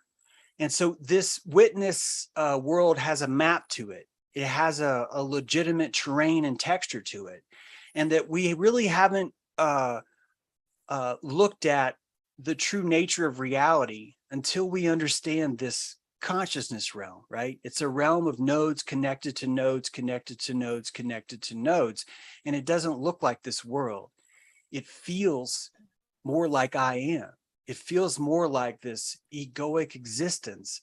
And it's a completely different plane altogether that doesn't involve time or space, right? It's something much more profound. And in electrical terms, it's called a capacitor. And I believe that's the role that we play. It's gathering energy so that that energy can be redistributed or transmute, one thing to another thing. Back in the day, we used to call it the retrieval of spirit. And the healing process was always about identifying all the leaks in your life, all the places where you're giving away your energy. You're literally retrieving your spirit in the process. So, yeah. And you host a martial arts dojo. I saw there in your bio. And the first thing in martial arts you learn is to gather momentum by building your energy reserves with physical practices, with spiritual practices. And then if you are in a combative situation, you also learn to just mete out the perfect amount of energy you need to accomplish something at a certain time without giving it all away. So there's this constant, even when you're using energy, to be very economical in its use. Yeah. Mm-hmm. The dojo that I run is purely energy work. It's not a martial arts dojo at all. Well, it is in the sense of its energy work, but it is based on exactly what you're talking about. And our main tenet is compassion is not consent. Most people believe that in order to show compassion for someone, they have to agree with them in some way. And that's just simply not the case. That's a really old school objective world kind of a thinking where you're pretending that there's only one reality and all of us are just have a fucked up view of it. I don't think that's actually what reality truly is. When we can compassionate someone, what we're really doing is we're no longer losing energy to not understanding them. The feeling of going, what is that guy on about, is a loss of energy. I am losing the electrons that I collected when I'm looking at someone and I'm not understanding who or what they are. As I give them compassion, I'm literally pouring my plasma. I'm creating a simulation of them in my crystal palace, and I'm touching them with my feelers to paint the most accurate picture I can of them. That doesn't require that I agree with them or not agree with them. But when I do have a full compassion matrix built of them, I'm no longer in danger. They no longer provide me with any threat. They no longer drain me anymore. I'm completely in touch with what their motivation is, why they're there, who they're there. And most importantly, this is the biggie. Most importantly, I can see how if I have the exact same electrical appetite as they did, I would choose exactly the same things that they're choosing now. This is the biggie, because we like to paint villains. We like to say, well, no, technology is the enemy, or Klaus is the enemy, or Bill Gates is the enemy, or the government's the enemy. And I'm telling you, you have no enemies when you are completely inside your compassion, and it is not consent. You simply understand every threat in the room so much to where it is no longer a threat. And this is the thing that I think most of us miss when it comes to doing our spiritual work, because most of us believe that it comes through humility. It comes from sacrificing our ego. It comes from abandoning our principles to find cohesion, when exactly the opposite. That by centering yourself deeper in your authenticity, you're raising everyone else around you. Why? Because they're smelling this prana economy, this energy thermodynamic equation that's inside of you that says, I am a tribe of one, and I will compassionate the fuck out of you. So there's nothing you can do to hurt me. It's a completely different way of looking at reality. I think. It's active.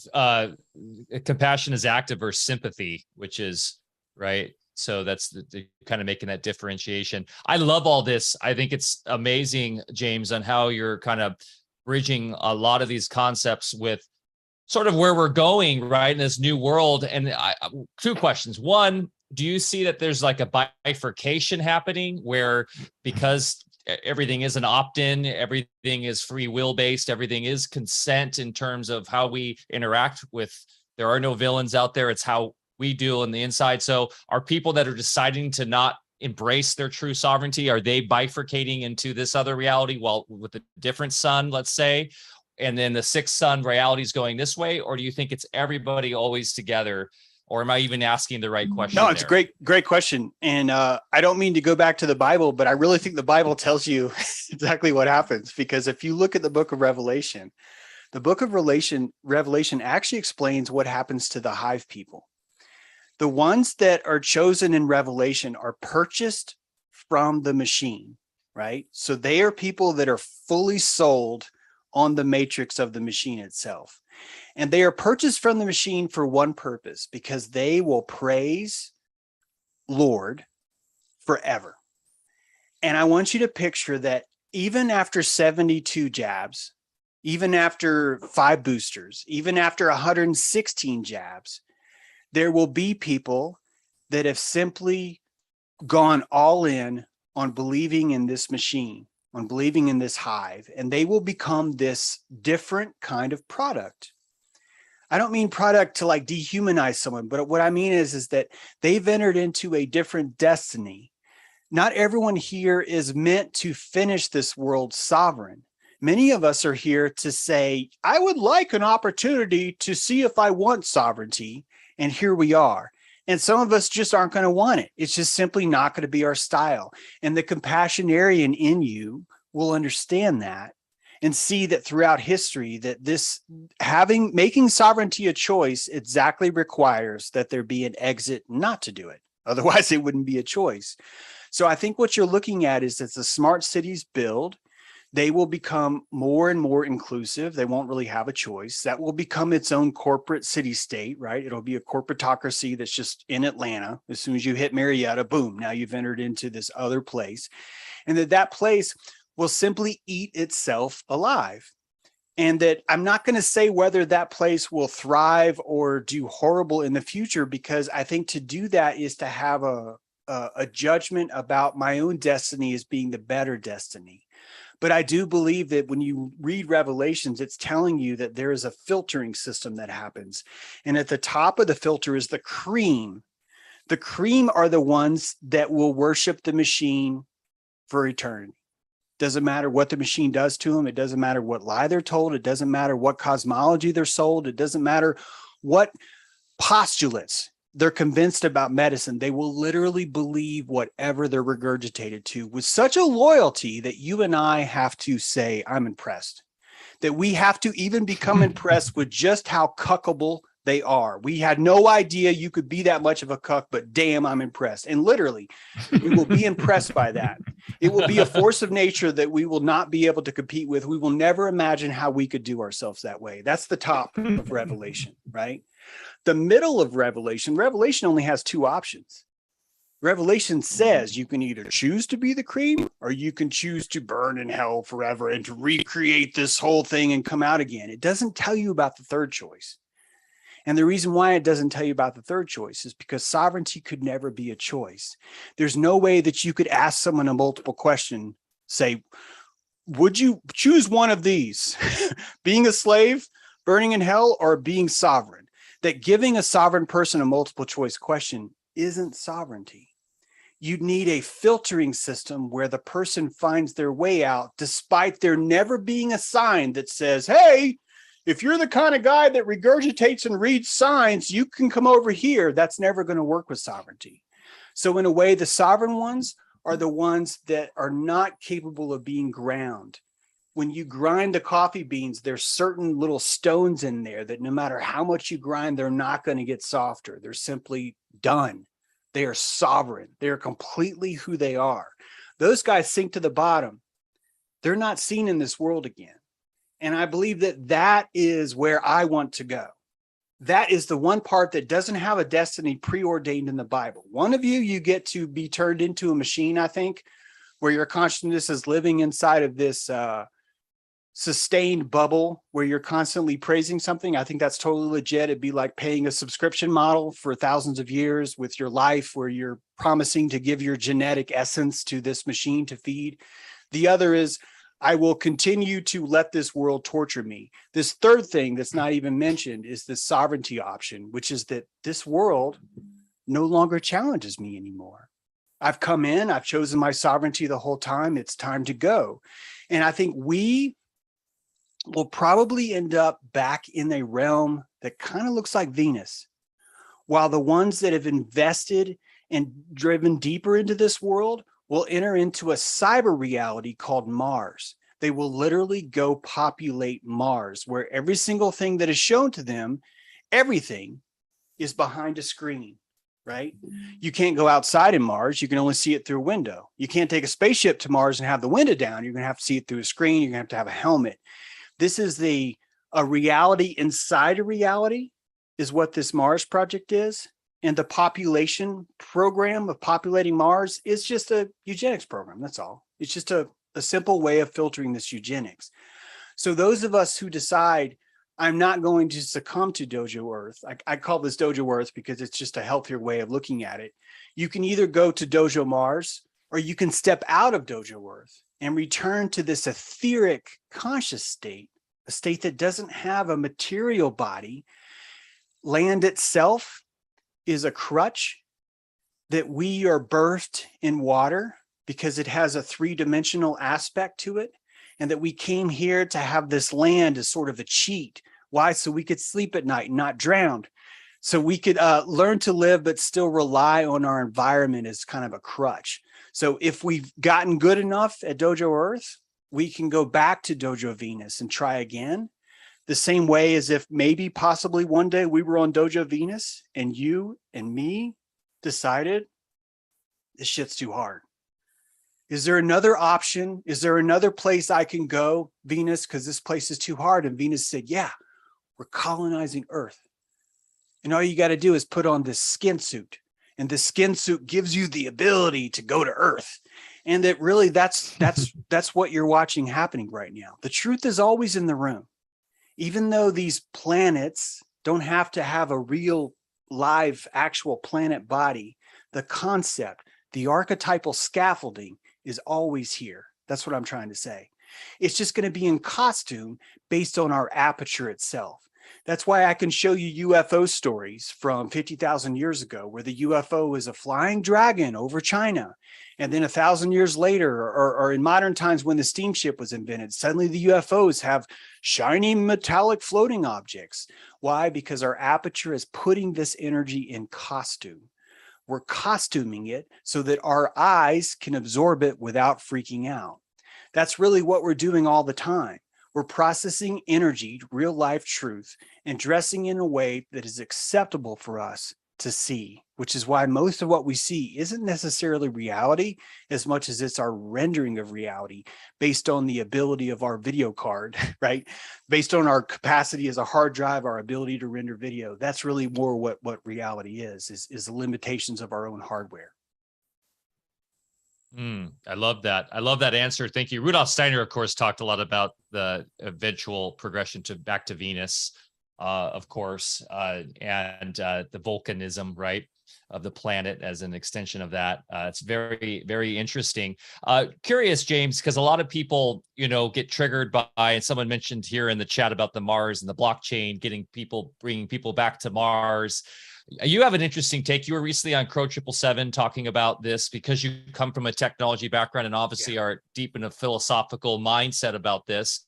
And of course, you're familiar with Cordal. You dropped Cordal on that episode. That was amazing. As one of the founders of Cordal, I was really happy to hear you mention that, because I feel like a lot of people in this scene are, unfortunately, in the same way that they kind of think linearly, am I saying that word right, about things like evil or like the controllers or like the Bill Gates, put blockchain in that same box, right? That it's a chain to block us to this thing. What is your perspective on technology, where we're going with that sort of those decentralized network systems? Is there a benefit to that?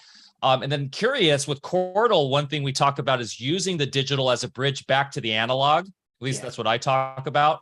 And I was really interested when you were talking about that the general sort of evolution of technology goes to light, right?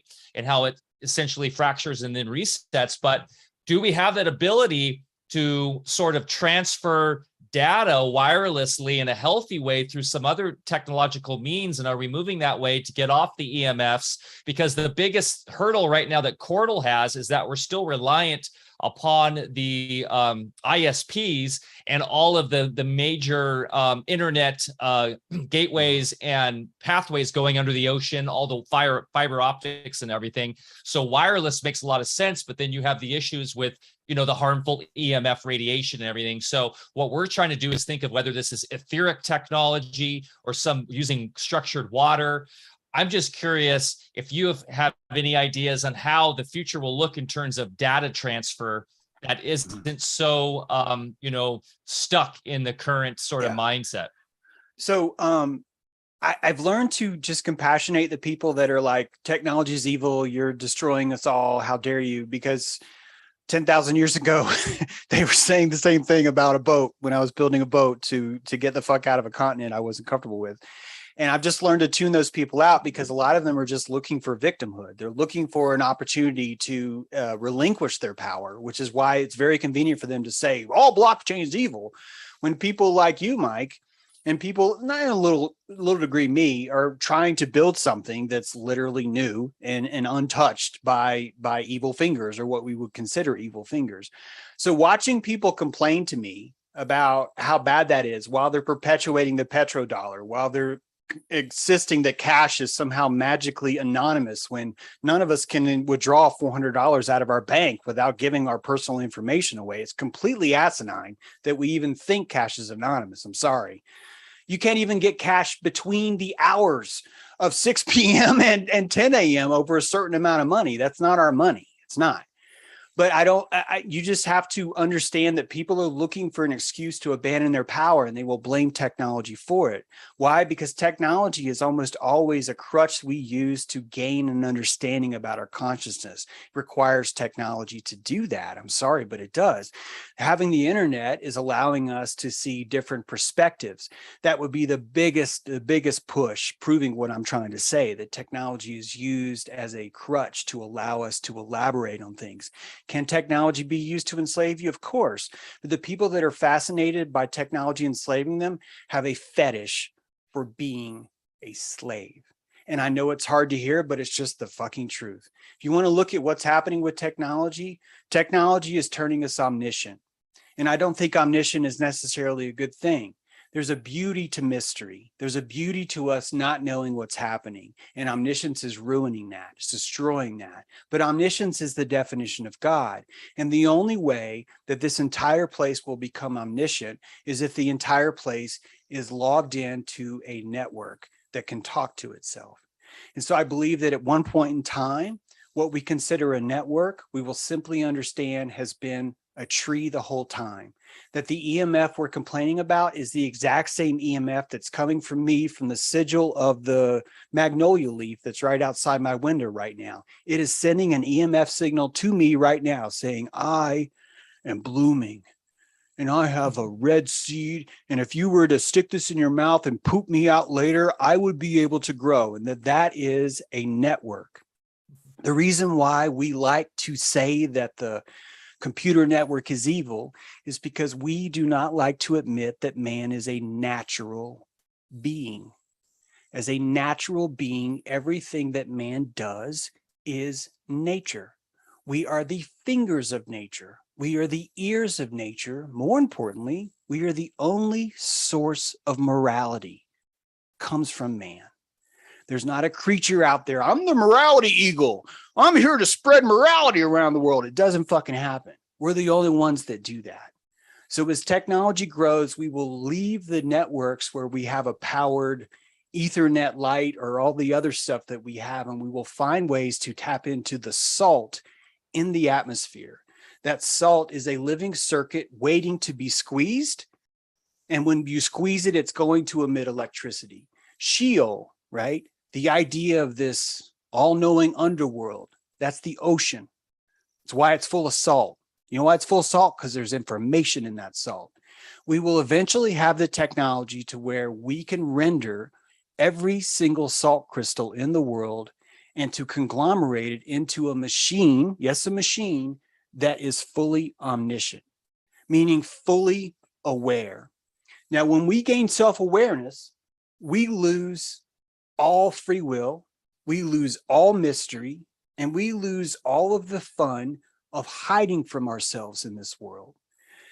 It will seem like a goal that we want, but when we find omniscience, I think that we will find collectively that we are trapped inside a cave where we can see everything, where there's no corners, there's no what's around the bend, there's no dark shadows, there's no dark place, because we are so omniscient that we're able to render everything. We know everything that's coming. This will turn into a time prison. We will literally be imprisoned by time because we will know every single thing that could possibly happen. This will lead to a singularity in which we commit hara-kiri. We literally will commit suicide in a desperate attempt to forget, to literally forget everything. And by forgetting, we get to return to this free Cro-Magnon spirit of not knowing fuck about anything at all, about going back into believing in the saber-tooth demon or all the other things that we had when we had this luxury of mystery. So I think that you're looking at a Tower of Babel that builds itself into the center of the torus, right? Our matrix reality. This Tower of Babel builds itself in the center of this torus. And when it gets high enough, it completes itself. The full thing is omniscient. And then Kronos does what Kronos has no choice to do. He commits suicide. He cuts the umbilical cord, right? Separating Uranus from Gaia. He falls down to the earth and he forgets. He forgets it all. It's the massive hard drive wipe, and it feels good. There's not one part of us that don't want this, because we're just like, my God, can we please just have some mystery? And there's no mystery. You can see every woman naked simultaneously. You can hear every sound that anyone would say simultaneously. You could taste everything that will be tasted before. You will know. You will be able to simulate, oh, he burned that. The cabbage is going to taste a little bit crispy. Because I'm so fucking good at just reading information, I already know what it's going to taste like. So overall, the destructive spirit that's coming doesn't necessarily mean it's bad. The destructive spirit is the greenhouse with this beautiful invention that has this reset switch that's like, hey, pumpkins get too big, flip the switch, they're all gone, we start over strawberries next. And that the system has that built in. It's built for this. This entire world is built to become omniscient, knowing pure well that the first thing the omniscient being would do was to say, we got to cut all this off. I think that's really what the Lucifer is. The Lucifer would be the family line that was chosen by the corporations to step into this interface where everything was logged into a central processor. And that human, when he stepped inside, would become a Nimrod. He would become a god. Why? Because he could just simply out-simulate everyone. Like the moment he was there, he would know what everyone else was going to do 12 minutes before they would even think to do it, because of how much omniscience he has at his power spot.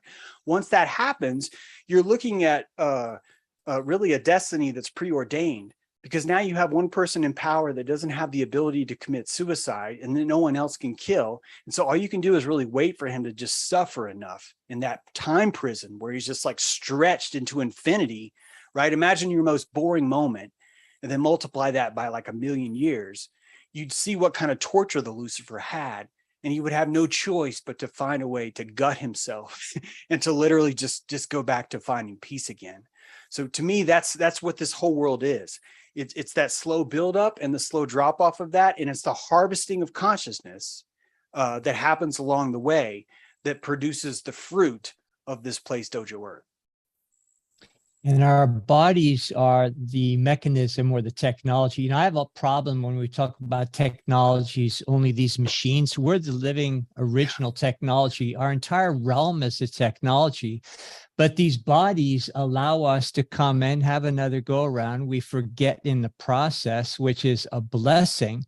Otherwise, we'd be forever captivated on the mental plane, which would be true torture. We wouldn't have a body to buffer any of these memories in the first place. So, whenever we're going into the technology, is it good or bad? It's really a misnomer, I think, because nothing could be externalized in the first place if it didn't exist already within the natural realm.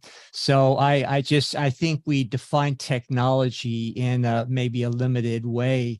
And then, if you define it one way, well, that's bad, this is good. And someday, maybe we'll be able to transmit data through the ethers or through the water element. Well, what the hell do you think we're doing now? That's what our bodies are doing every single second.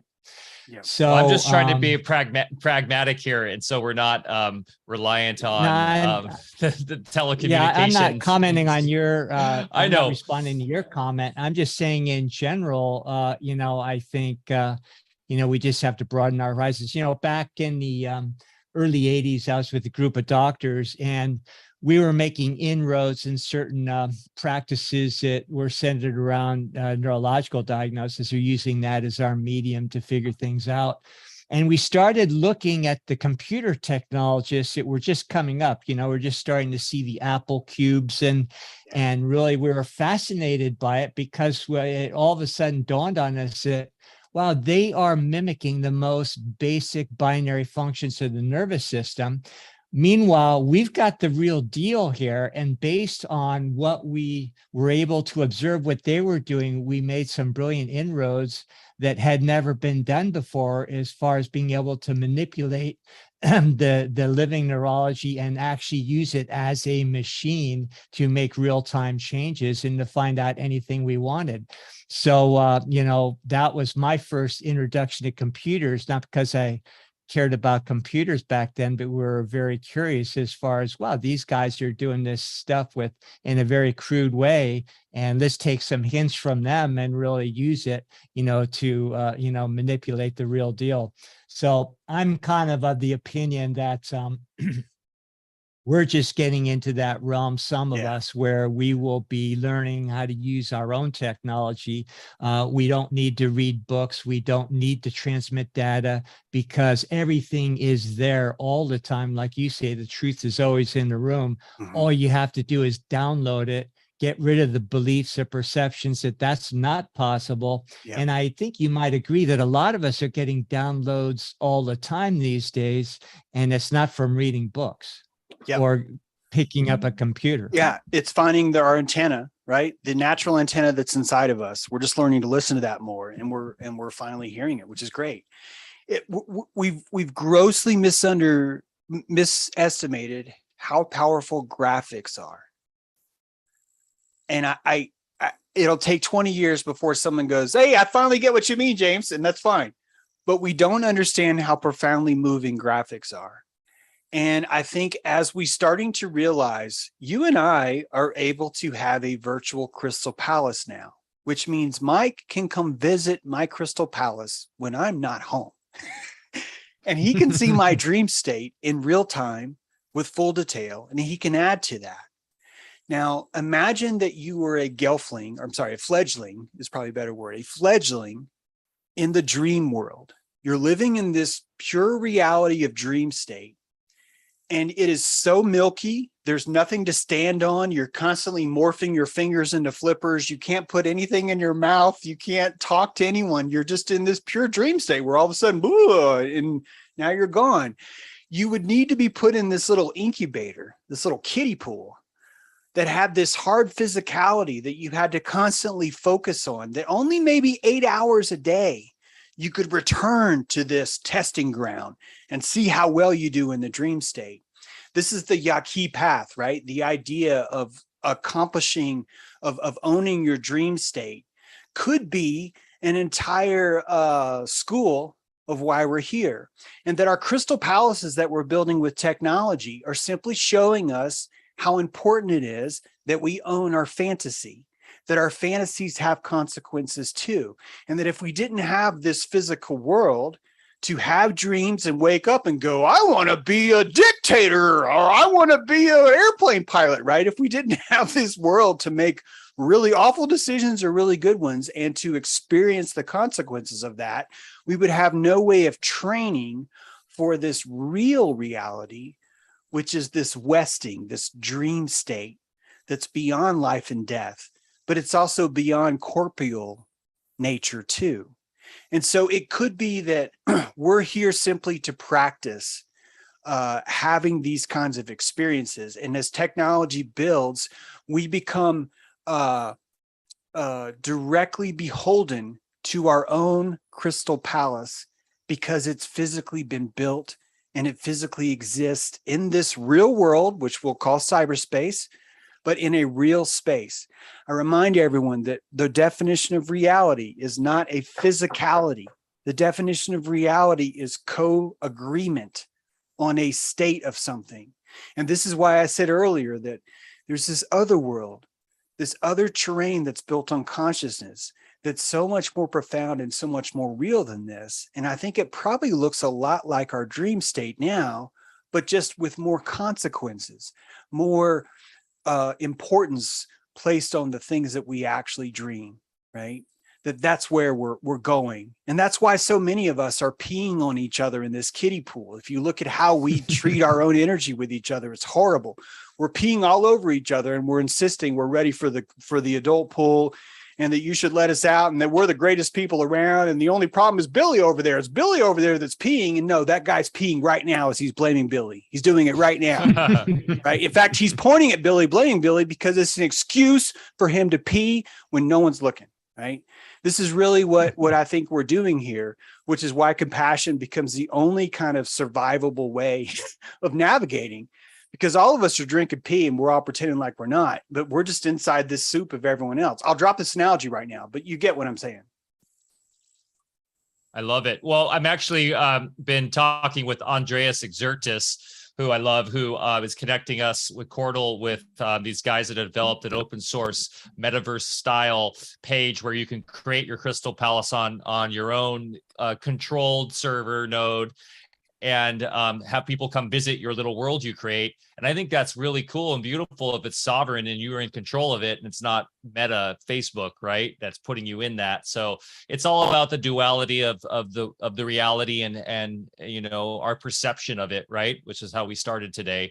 And if we are coming through the right perception of control and that we're in control, I think there's a lot of fun that's going to be had moving forward. So wow, James, this has been such an amazing conversation. We could talk to you for hours, huh, Bear?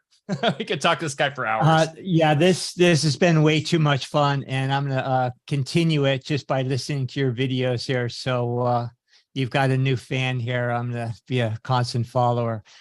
Thanks so much for being with us. So anything that you'd like, any last words, tell our audience how they can find you easiest, any last things you'd like to talk about that we didn't cover, but this was one of the most fun interviews I've ever done. So thank you. Total pleasure. Dr. Lando, I really appreciate finally getting a chance to talk to you.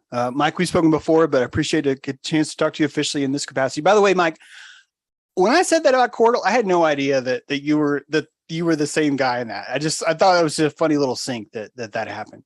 I do want to say that I don't want to throw out too much, but I just did this piece on Adam and Eve, and that Adam and Eve are the chimera. It's this like dual entity. And I really encourage you guys to maybe check it out. It's like an 8-part series. I realize it's a lot. I did summarize it all into one episode called The Uncut Story of Adam and Eve. So if you don't want to watch all of it, maybe you could just watch part of that. But it really does explain how humanity, after the reset, after Lucifer cuts the cord, you have to reseed the earth. And the way that happens is a very specific genetic arc.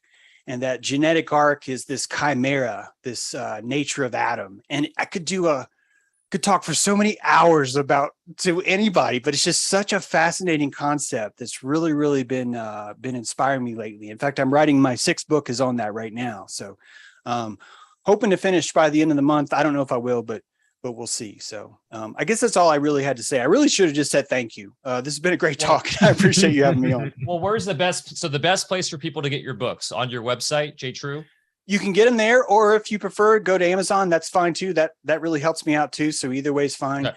I do a live stream on YouTube. I'm also on Rockfin, and our dojo meets twice a week. It's pure energy work. It has nothing to do with physical karate, although it is about stance and posture and how you're dealing with other people around you and how you can find more compassion in those kinds of things too. So I love it. And it's $33 a month. Illuminati confirmed. That's right. Yeah. And someone was just asking, so that's like a Zoom meetup, or how does that work? Yep. You're like, that's okay. A Zoom meetup. It meets twice a week. Not that everyone comes twice a week. It just depends on what your schedule is, but we do a Wednesday night and then a Friday afternoon. And those leads to a lot of brilliant research. So I get so many ideas from the crowd then too. So it's a really great tribe of people.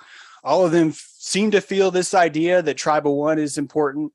There's not a lot of room for victimhood in there. It's really just more about how can I harness and collect more energy, and how can I be more generous with it, as a result. So. Beautiful. Well, man, I wish you were closer. I'd have you just come over to Music and Sky, because I know you would totally dig it. The festival we do, but it's in California. It's a bit of a trek for you. Yeah, it does sound fun though. Yeah, well, we're decentralizing it. The plan is for it to be all over the country and all over the world. So eventually we will have one on the East Coast by you. So we'd love to have you come present at it, hang out, show your art. I mean, that event is very much curated specifically for people like you that are, have your hands in so many different things. So that's fantastic. You guys can go to jtrue.com. I will put obviously all the show notes in the show notes, the links to everything you do underneath. Please go support James and give him a shout out on his, go follow him on YouTube. You do about what, 1 to 2, 3 shows a week? You're pretty prolific. Yeah. So, okay. Well, thanks so much, guys, for joining us. I hope you like this. If you did, please give us a thumbs up, share with your friends and family. It really helps us out. And remember, get outside, get your feet in the dirt, go ground yourself, go plant something, go for a hike. Mother Nature is our best teacher. Go show her some love. And we will see you guys next Thursday at a regular scheduled time, 10 a.m. Love you all. Thanks, James. Thank you.